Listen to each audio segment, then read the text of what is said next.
Hello, everyone. Thanks for coming to hear about me and some of my work. I'm going to spend a lot of time. Here's my outline. I'm really going to talk about where I come from and basically my trajectory up to PhD.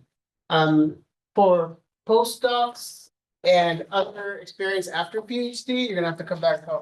You'll have to invite me for another talk. And also to talk about other projects that I've done. This is mainly going to focus on my PhD work, but I've done other projects as well. And that's really going to be the bulk of my talk. And for the most part, it's going to be very informal. It's just, just all of the different areas that I've explored and have, made little contribution to in general. So I'm originally from Oaxaca, Mexico. I was very young when we came to the States, but I moved from an area that's very tropical to an area that's like redwoods, tall trees, and it was quite the culture shock. Because where I come from, we still have, we're still close to our indigenous roots. We a lot of the people, they do speak Spanish, but it's like a lot of the native culture, a lot of a lot of those ideals are still around.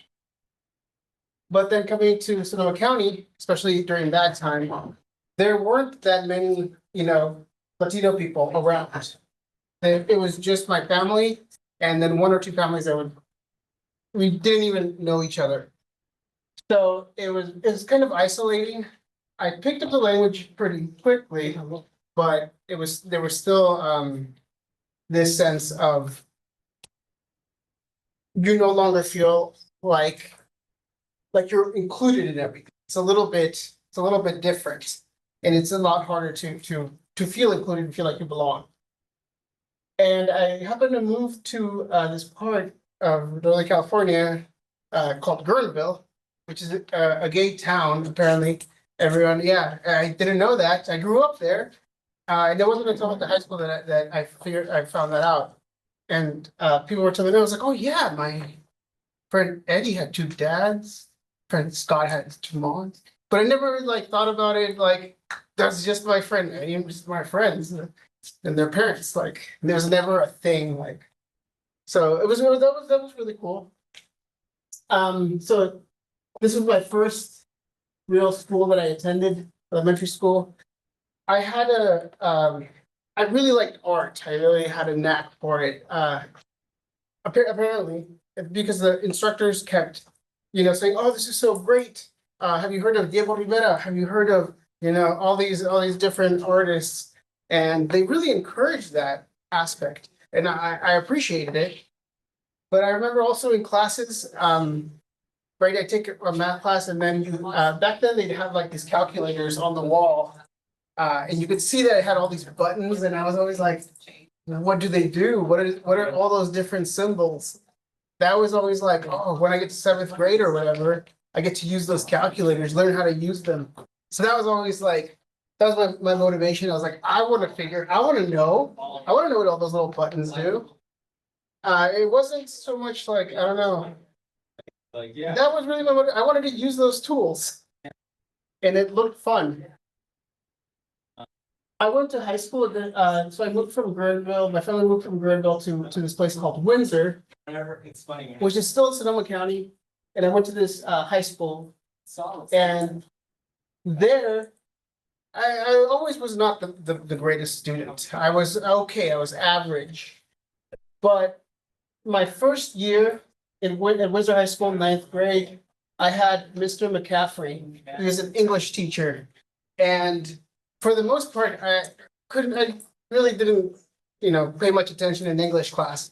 But in his class, we studied something called the word within the word, which is looking at the Greek and Latin roots of various words that we use in English and Spanish, French, Romanian, all these different languages. And that was so interesting to me because it kind of connected, Spanish to English And it was something that I was good at because I knew so many Spanish words, the Latin roots were easy. And because, right, I knew English, I had the Greek words were also, pretty easy to combine it and to think about it. It also like I could create my own words. It was cool. So his class was very cool because it just like opened this door into like language for me. And at least that's how it felt. The word within the word. If you look it up, it's a really cool thing. He left after the first year, he retired. But I met him again and we became pretty good friends. He passed in 21, but great person. He was originally from England, had that accent. So many of the words that I learned from him, I pronounced differently than the American version because I learned his pronunciation. Another teacher that made an impact on me was Ms. Ziegler. I took Algebra 2, which is like the advanced algebra in high school. And I had Ms. Ziegler, this was my last year. I didn't really start, like putting effort into my classes until those years. And Ms. Ziegler was one of those teachers that, yeah, she really cared. I remember bumping into her and she was the one that asked me, she was like, oh, where are you going for, after high school? What school, what college? And I was like, I'm not going to college. And she's like, you're going to college. And I was like, but how? But she just said that. And it was interesting. Yeah. I was like, I can't afford it. I remember all the people I took Avid. I took these other things that help. And I was like, no, I know what I can't do and I can't go to college. During that time, I found this flyer that said paid summer internship. And it's on careers in health. And it was, I saw the word paid and I was like, oh yeah, right? I could apply to it. And during this time, I was still, didn't know what this was, like AB 540. I didn't have a work permit. But it was advertised that I could still, it's like a scholarship that you would get. And I was like, all right, let's do it. I applied to it and I interviewed for it. I had never gone to an interview before. So I was very nervous. I got there like 2 hours early and there were a couple people ahead of me. And so I just sat down. They were bringing the people in like one at a time. And man, I was keeping track of the time and they were spending like half an hour in there with each person. And I'm just thinking like, what are they asking them for 30 minutes? And by the time it was my turn, it got late. It was already almost dark out. I go in and it's a panel, all these like professors from the community college and people that want to like marriage and family therapists, people that have jobs in health. And before I knew it, I was like talking, they were laughing, and I was in there for maybe 5-10 minutes. And they're like, well, that's all we've got. And I was like, man, either they like me or they're like, nah, this guy's a good one. But yeah, I got accepted to the program. I was pretty stoked. It turns out that I was not supposed to get accepted because it was only for sophomores and juniors. It wasn't for seniors. But I didn't know that. They didn't know that I was they never asked me. But everything was okay. Anyway, the internship was at this community college, our local community college in Sonoma County, called Santa Rosa Junior College. We learned a bunch of medical terminology. So we took one of the courses that it's like a combination of different courses that nurses take at Santa Rosa Junior College. And it was very cool because a lot of that word within the word that I learned from my teacher that was all used in the medical terminology. It was like easy peasy. And it was fun because I built this skill set before, so I was ready for the medical terminology, and I just learned more words, cardiovascular and like all these things. What does that mean? Dermis, like it was very cool. We shadowed professional like medical professionals. We shadowed psychologists. One of my favorite things was shadowing the medical doctors. We got to shadow like straight out of their MD, doing their residency, medical doctors, and just getting to chat with them, asking them about how was you getting your MD, how was college before going on to your MD. It was fun, and we got to wear scrubs. And before this, I had no idea how much wearing a uniform affects how people treat you. People were opening the door for me, like, sir, like I was like, what? They don't even know. Like, I just graduated high school and I got like all this respect just by wearing some scrubs. It was great. I thought I left my wallet in the movies, and I was like, hey, I left my wallet in the movies. No, you go right ahead. And I was like, oh my gosh. If I ever want to rob a bank, like, no. But it was very cool. Yeah, we also had to get CPR certified. So that was like me pretending to check if a baby's like breathing, like flip them over and smack them if they're choking on something. Yeah, we got all that stuff. We visited a bunch of college campuses, including the university there in Sonoma County, Sonoma State University, and it seemed so cool. Like you could see that people liked being there. So it looked fun, and we were focused on the medical stuff, like the nursing programming there. But it sounded really cool. I really liked that campus, and I was like, oh, that, like, I see myself, someday being here. They also helped us, come up with a plan, like if you wanted to pursue a medical career, and it didn't have to be a doctor. It could be, American Family Therapist. It could be something related to health. It was just like, how do you create a plan, a career path, a career educational plan?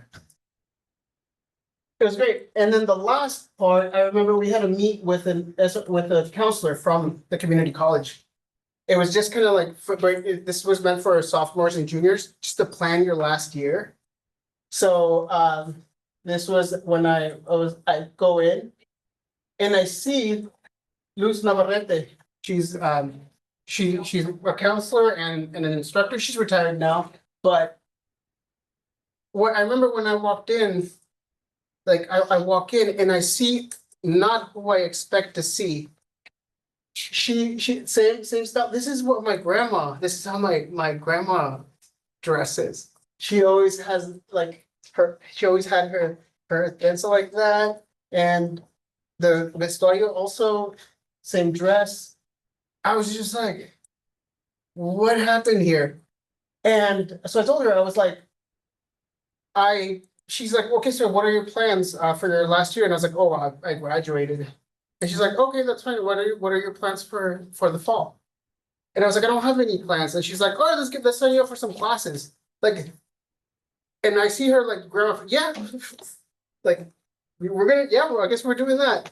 And she's like, all right, yeah, so let's sign you up for this class because I took or participated in that internship. I already took all of the assessments, like the placement for math, placement for English, all of those. So she's just like, all right, let's get you a schedule. She told me about Puente, she told me about Mesa, and then she told me about all the scholarships that the community college had. And she's like, this is before the economy, the first dip back in those days. And there was this thing called the Doyle Scholarship, and almost everybody got it. And it basically covered all of your fees, and it gave you like a couple bucks for your books. So it was pretty sweet. other than that, ended the program, and then started in the fall at the community college. And Puente, right? This is one of the things that I did not expect, right? I would not have known about this if it had not been for this program. It was like, that has really been my life, like serendipitous, like events that moved my trajectory, but in a positive way. So I met Anthony, he was the counselor, he did the counseling course component, and then Laura did the history component. I didn't take the English component of Puente because there was a conflict with the other course that I wanted to take. But I remember coming into class and meeting Anthony. So where I grew up, like I said, there were no really other, Latinos around. So for the most part, it was always like you had to hide your Latino-ness. It's still hard for me to like be open about it. It's almost, I remember even going to the store and translating for my parents, right? I remember this 1%. It didn't happen everywhere. It didn't happen, not everybody did this, but I saw this one guy, he's like, Spanish. Like he was waiting in line too, but his face was like. So like I grew up with some of that. And here comes this Pachuco, he's like, "Orale, what's up, everyone?" And it's like goosebumps, like, what's going on? And the way he just carried himself, but he's teaching us at the same moment. It was just so cool. And really, it made me,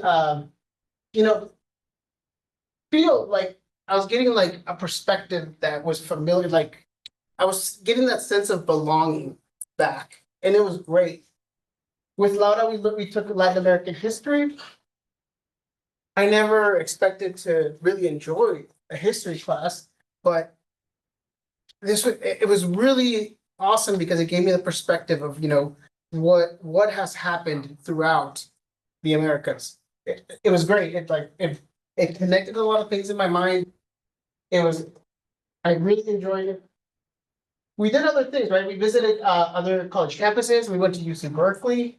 We went to all of these. We met some of the professors at UC Berkeley. We sat in on a lecture at UC Berkeley. What else? After that, I took way more history classes, even just U.S. history, all of these. It was fun, very, very motivating. Then with Mesa, right, the person, I like to show pictures of the people because I feel like these are the people that supported me, that really helped me. Our program manager, her name is Darcy Rosales, and she did a lot for all of us, right? One of the things that I really enjoyed about Mesa was this math and science focus. I always liked math and science. Science, just because I liked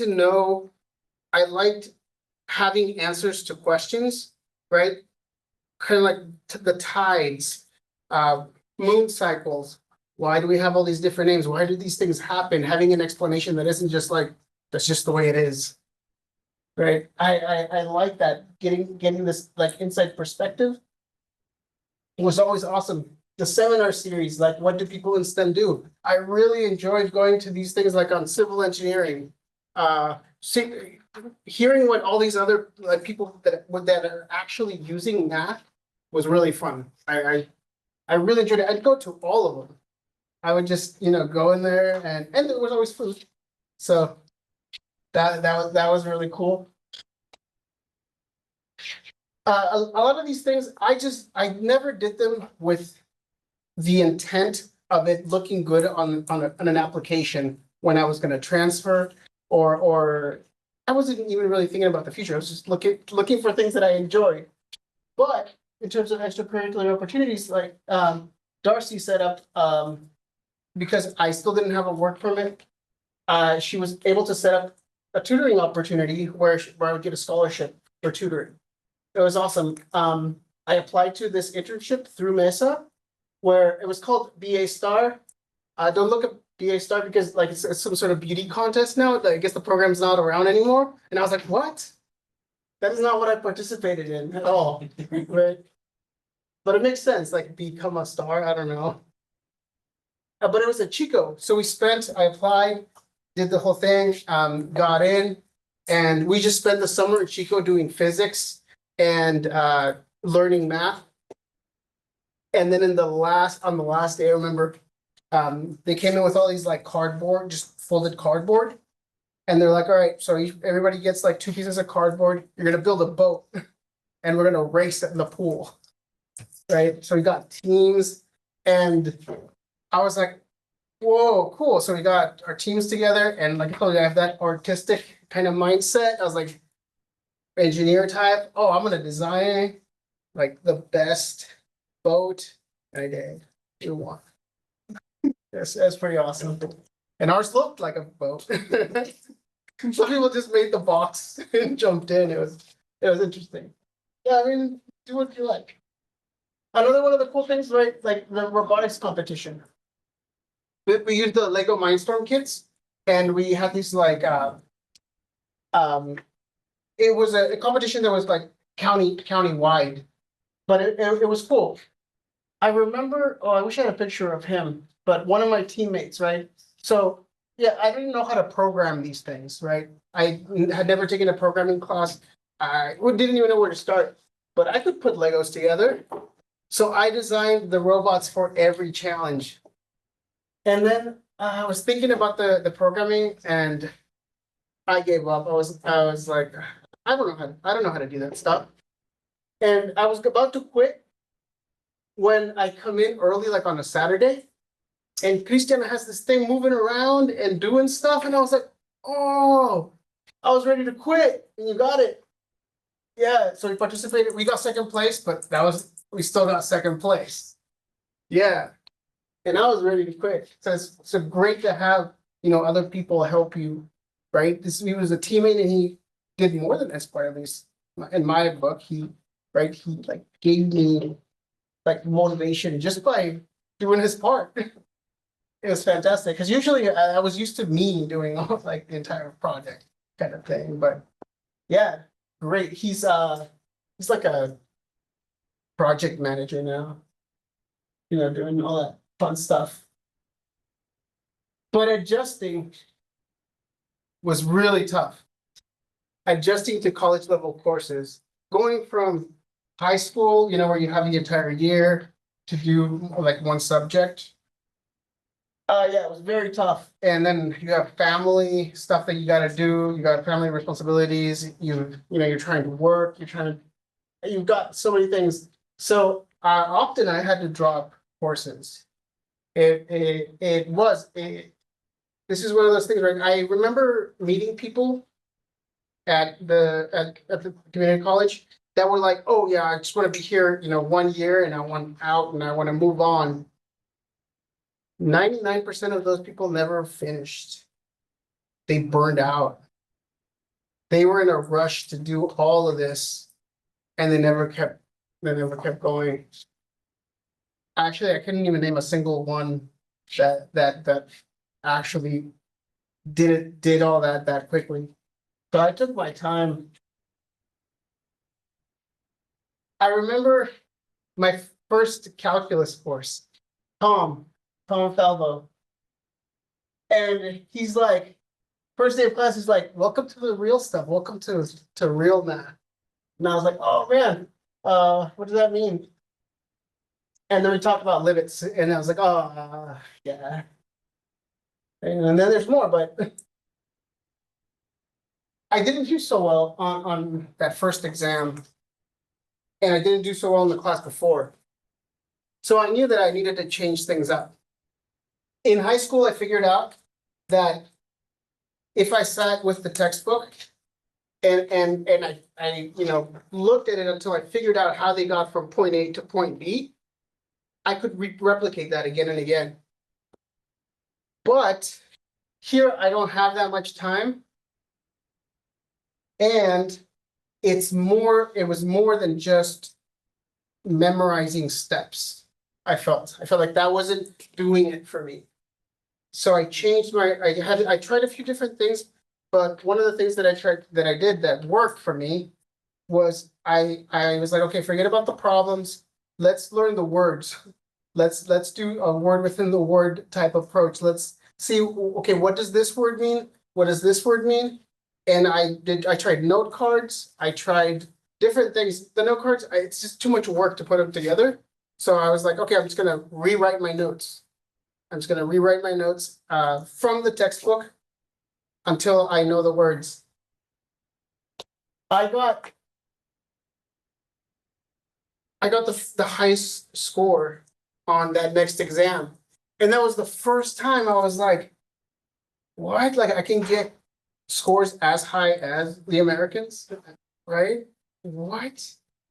That had never happened. And then there were more successes. I never got the class before I got a C. I never got a C or a B ever again. And I learned this stuff. It was great. I still took a bunch of art classes. And I met really cool people like Michael. My art as well. I did it because I liked it, not because I wanted to sell it or do anything like that. But he's a great. These two people I would say were my biggest motivations for wanting to become, an instructor, wanting to become like an educator, because they both have this beautiful energy of like that brought you in and also lifted you up. Tom especially, right? He like when he said, welcome to the real stuff, he had this little smile, that same smile that he has here, like he's holding back. He wants to smile more. Like, it's great.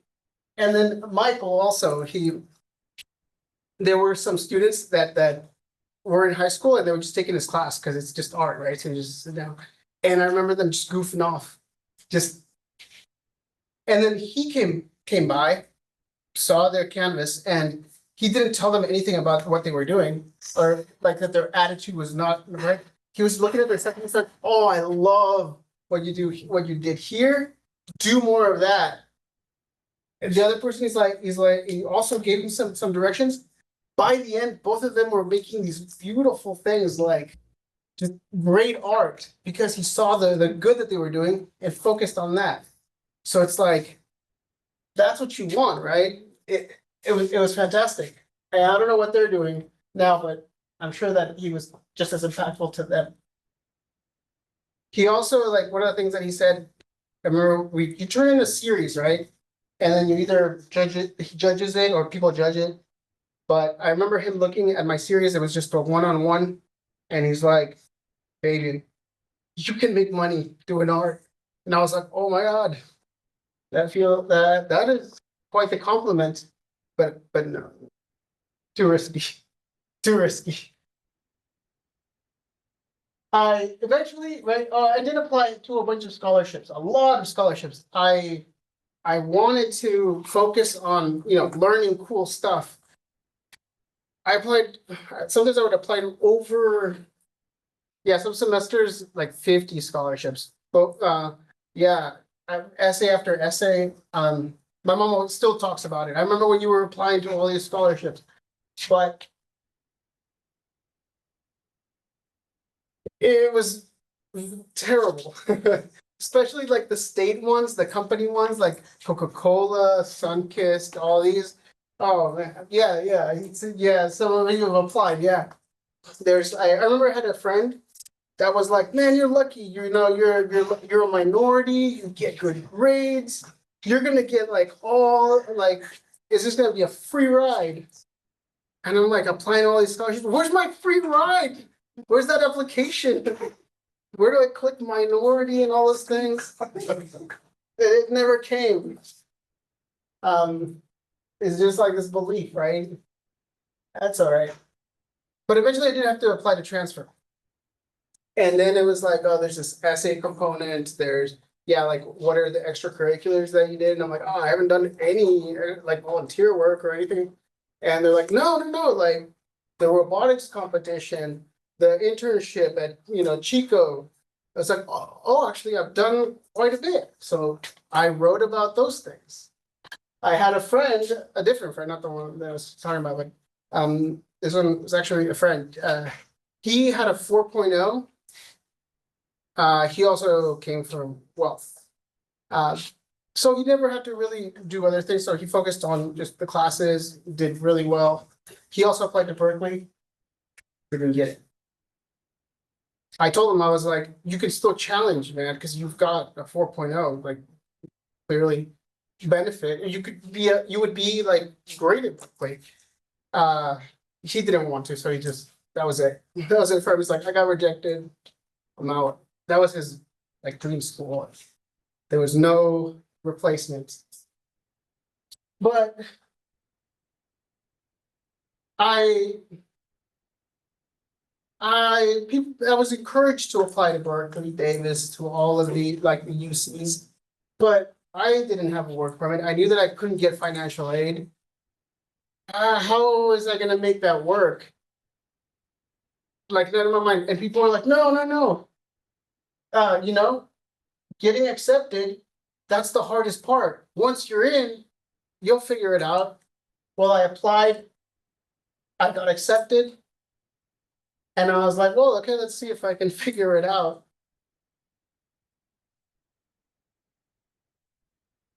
I got scholarships from the community college, like internal scholarships. I thought about, okay, so how much am I gonna spend on food? How much am I gonna spend on housing? I had some savings. I got all this experience applying to scholarships. I should be set. I might be able to make it. Then there was a tuition increase announcement. It was like the UC system was increasing tuition by like over 30%, more than 30%. And when you've got like barely enough money to maybe, make it for less than 1 year, 32% creates a big, big space. On top of that, right, you've got new challenges. When you transfer, now you've got to adjust to a new campus. You've got to adjust, you got to figure out where things are, just like you got to figure out where things are here. You got to make new connections. All of that takes time and it takes a lot of work. Balancing classes, right? Now you're in a new place, the culture is going to be different. How do you balance taking classes with doing all the other stuff? Right? Applying for scholarships, finding time to do that. It was hard. This thought just I could not get out of my mind. How am I going to pay for tuition next semester? How am I going to pay for food? How am I gonna get money to be able to stay here? You can't concentrate on class stuff if these things are going through your mind. If you've got food insecurity, stuff, housing. And it's always one of the things that I like to talk to whenever I'm training a new student in research. I always emphasize the fact that because they're the ones, looking at the problem, you've got the blinders on, you've got tunnel vision. It's really hard to see it from the outside perspective. So here, I couldn't step outside of myself and say, oh, you know what I need to do? I need to go and ask around. I need to go to all of these different places to ask for see what support there is for me. When you're in that situation, you're stuck in a mental loop and it's very difficult. You need someone else to bring you out. And that's what a mentor does. Unfortunately, I didn't find a mentor, but that's okay. While I was there, I learned a lot. I like talking to people. I love talking to people. I love meeting new people. I met a lot of unemployed UC Berkeley graduates. And people, I love that. This is one of the things that I love about humanity. We help each other. One of the best advices that I got was when I was, at the post office at Berkeley, in line, met someone that had graduated with a bachelor's in biology from UC Berkeley. And they were saying that they're having a really hard time finding a job. And I was like, what would you do differently? What do you wish that you could have done while you were a student? And she was like, I wish that I would have, tried to communicate more with my professors. to talk, so that, you know, that would have maybe opened up opportunities through them. And she was saying that in terms of I just blanked on the second part. There was a second part, I promise. Yes, to press or have done research, applying to research opportunities, doing internships, that kind of thing. Those are the venues by which you can actually go and get experience so that you can get hired. And wherever I go next, I need to make sure that I have funding or that I can afford it. Because this kind of situation where there's food or housing insecurity, you won't put your best self forward in those situations. Okay. So I went back to my home base. I went back to the place where, you know, like, I know this place, I need like a pick me up. And I thought, well, I'm either gonna find a trade, right? I'm gonna become like a chef, a mechanic, or, you know, find a trade. But before that, I was like, okay, I remember I really liked Sonoma State, right? I visited, I liked the people, it looked like a good atmosphere. I applied to Berkeley and I got accepted for applied math. You know, what do I need to get into Sonoma State? It should be much easier, right? Less requirements. At Berkeley, I just had to take one more like general ed class, which was like history of California or something like this, some California history requirements. Nope. CSU had more requirements. I had to stay a little bit longer because I wanted to, right, minimize the number of classes that I had to take when I transferred. I had to take more classes. At SSU, the tuition was much better. It was more than twice at UC Berkeley. This I could do, right? I could live at home. I'd have to commute. I'd have to take 2 buses, but I could do it. Working over the summer, I used to work in the fields doing the vineyard type work. It was rough. I hated being there, honestly, because it was just so hot, but it motivated me for when I came back to classes. Like, I don't want to be, you know, in this terrible weather, just really hot. And then when I come back home, I would just fall asleep, like just like sitting down. During the semester, I usually had the opposite. My mind was tired, but my body wasn't. And it was really hard to go to sleep. But in the summer, not a problem. My mind wasn't tired, but oh, I could sleep anywhere, like on this table, the floor, it didn't matter. Just your body is just so exhausted. And I thought that also, if they have internal scholarships, I should do it. So I completed a bunch of additional courses at SRJC, and I took more math courses for fun that weren't required. I took like, I retook some of the courses. Like, by then they had broken up pre-calculus into trig and the advanced algebra into 2 courses. So I took the trig one just for fun. And yeah, it was really fun because, yeah, by then, after calculus, yeah, it was really fun. I remember just sitting there, you know, like doing the problems, and we could use our calculators there. So I was just like doing the problems in the calculator, and the instructor was like, what are you doing? Like, pay attention. And I was like, no, I'm solving the problem you're talking about. And he's like, oh, okay. Yeah. It was cool. I took programming. That is another thing that someone else told me. Like, I wish I had known more programming, right? And so I try to incorporate that. And what I found was that by learning more programming, it actually helped me with math, because these are very, very connected ideas.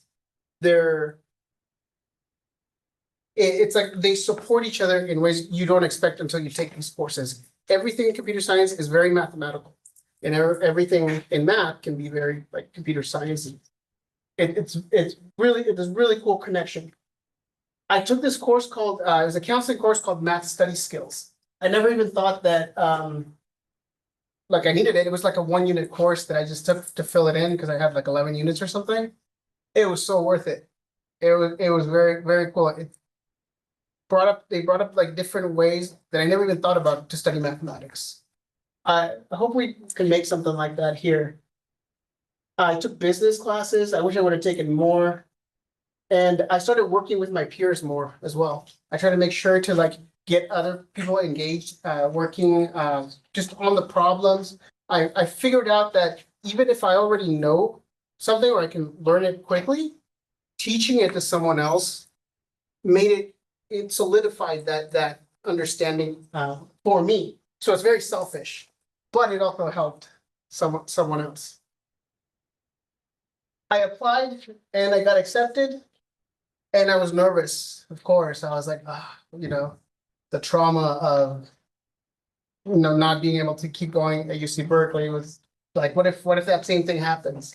What if I find like something happens and I just can't do it anymore? Let's see, I don't want to. Okay. So yeah, just essentially, my view on coursework also changed. I realized that, the courses from talking to people, that the requirements for graduating, the requirements in general, they're really, they're the basis. They're the most like, it's a guideline. It's not the end all be all.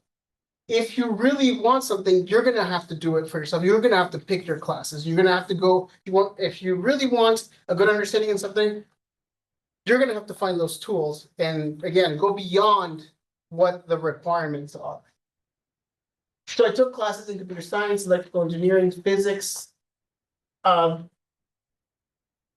yes, I tried to make sure to take walks and enjoy that campus and not just get stuck, to books. Every day every day that I was on campus, I would go and I would walk and I would appreciate the ducks, the little ponds. I would explore different areas that I never saw before. They had this new green music center, which is like this music hall. I saw Pepe Aguilar. I saw Yo-Yo Ma's Go Rodeo, where he did bluegrass music. And since you're a student, you get the student discount. It's only like $7. Oh, it was so fun. Like I try to have fun with it, not just make it like that. Yeah, and I kept doing, making sure to invite people and to get people grouped up to go study. People notice this. Again, I didn't do it with the intent of getting people to notice me or anything. It was just because one, I know that those things make me feel good. It helps me learn the stuff better. But people notice that. These are some of the people that just like through conversation. I didn't take a class from these two people, but they're still in conversation, getting to know them. Very fun. Small mathematics, small department, and especially Dr. Brigitta Lama. She was fantastic. She actually saw me working with someone that had a question, and I was just like, oh yeah, just explaining the stuff. And she talked to me afterwards. She's like, hey, what is your goal? What do you want to do?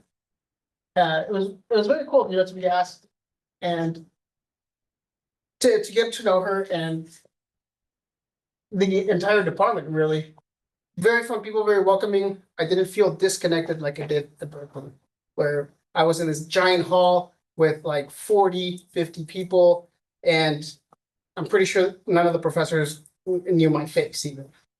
It was very different. I met this guy, Matt, who was a computer science major. He now works, he's an engineering manager at the Walt Disney for Disney. But this is when he was still a student. He was in his last year, he was taking this class called graph theory and combinatorics. And it was the last class that he had to take for his computer science major. And he was part of this group, like just study group. And he liked me, and he was like, "Oh, hey, what are you doing in the summer?" And I was like, "Oh, nothing. I'm probably just gonna work." And he's like, "Hey, Dr. Revoir runs like a research group in the summer, and my position's gonna open up, or it's actually already open, and she's interviewing people for this internship. You should apply because right, you like computer science, you like math, you should apply." And I was like, yeah, I'll totally apply. And he's like, no, do it right now. Like, I want to see you do it right now. And I was like, all right. So I applied on the spot, and I got an interview. And I interviewed. I talked about, how I really like electrical engineering. I like computer science. I'm thinking about, maybe going the electrical engineering route and getting a master's in electrical engineering. But I'm still not sure. And Dr. Revoir was great. She was like, "Oh, no, that sounds great. I will let you know." Right. I still got more people to interview. And a few days later, she calls me and she's like, yeah, let's have you join our group. By then I had a work permit, so I could work. And the problem that they were didn't mean to go. The problem that they were working on was phrased like this. Can we tell different high performance computing applications apart using only their power consumption over time? So you're familiar with this. Like when you run Google Chrome, it uses a lot more power. Your battery dies right away. But if you're just using like Word or even a simpler program or just like Acrobat Reader to read a PDF, your battery will last a lot longer. But different programs, depending on how much computation is going on, they will use different amounts of power over time. And so the question really is, can we use that power over time to be able to say, oh, that's application A, oh, that's application B, oh, that's application C. And you might think, like, why is this important? Well, at Oak Ridge National Lab, where they're running supercomputers, what they have is they call it the power budget. And so essentially they have a certain amount of power that they can use. It's in terms of money, but it's a fixed amount of money. And the idea is we want to run programs efficiently. We want to schedule them efficiently so that we use the power budget to like the maximum that we can. Run the most applications within the power budget, this type of thing. And again, these are supercomputers, so they're running like using a lot of power. And it's not like a yes or no question, right? You have to develop the math to do this. You have to think about the math. It's not like it's like, oh, okay, so thinking back to my class on how I can, tell the difference between high performance. No, you have to think about ways to do this, or start by looking at, okay, what work has been done in this area? What work has been done in a similar area? Can I adapt that to this problem? That's how you have to start thinking when you do research. This was our connection at Oak Ridge, Chun-Sin. It was cool. We got to go, of course, to the lab and see the supercomputers that we were whose data we were working with. That was really cool. We got to see the first nuclear reactor in which was held there. They still have it, but it was pretty cool. I remember when I went to visit there, like you have to show your like government ID in order to get in there. You can't get in there without a government ID. And I had my California ID, right? But I didn't have like my government ID. And we're there at the office, and I'm there with Chung Sing, and the lady was like lecturing me, right? Like, lecturing Chung Sing. She was like, your engineer should know that he needs to bring, government ID when he walks into a federal building. And I didn't really focus so much on it. She's like, she thinks I'm an engineer. And I was like, oh, like that's what I focused on. And it was, but it was really cool seeing all this stuff. The other three members of the project, all of them in computer science, but Jacob, this was his second year doing this project, and he was also a statistics and computer science double major. He was great. This kid was really bright, crazy bright. Yeah, he's got like a master's in computer science and an MBA now, so he's doing pretty well. He's working at Raytheon. That summer, I gotta cut it close. I'm gonna have to come back and show you the rest, but the work that we did led to 2 papers as undergraduates in IEEE papers. That was pretty cool. So overall, that looks like a very successful summer, and like it would motivate me. No, it was so much hard work.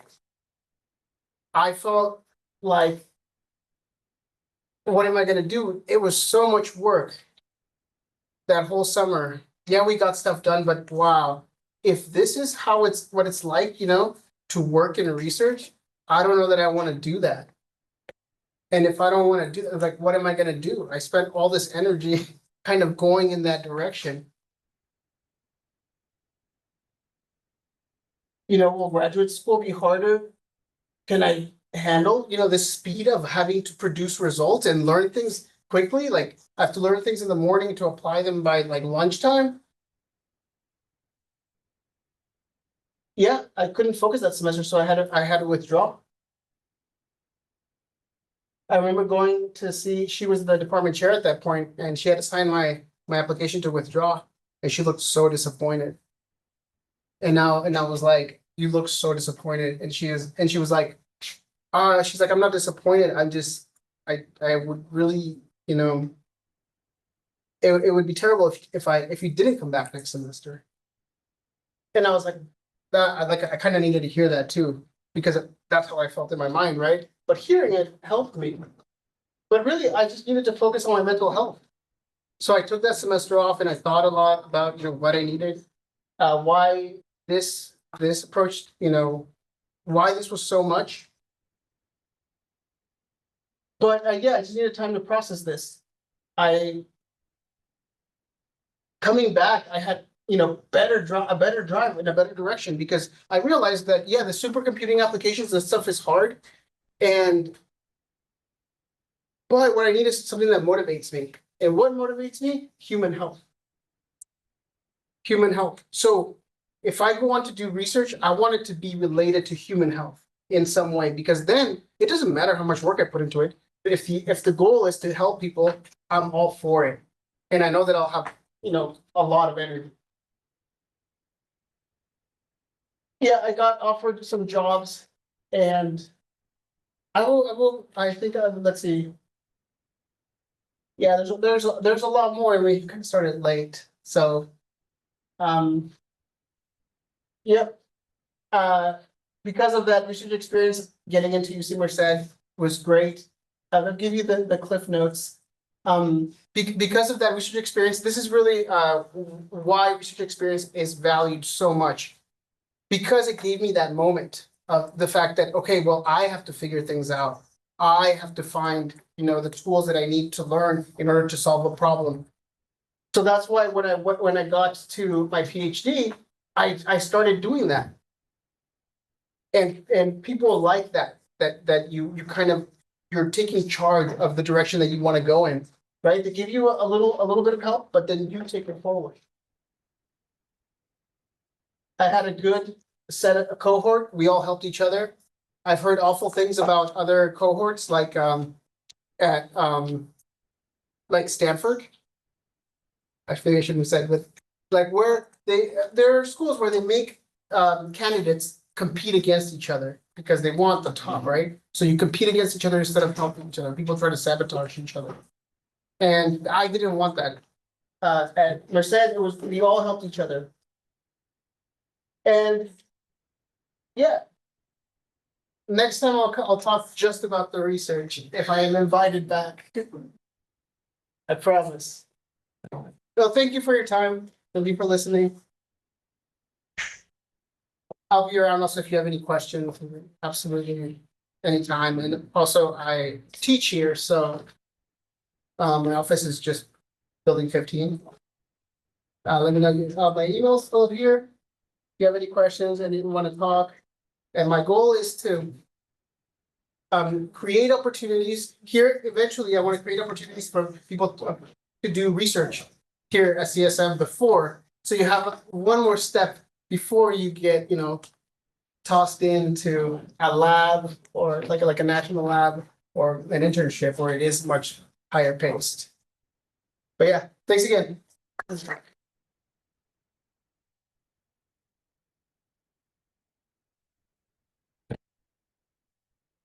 Yeah.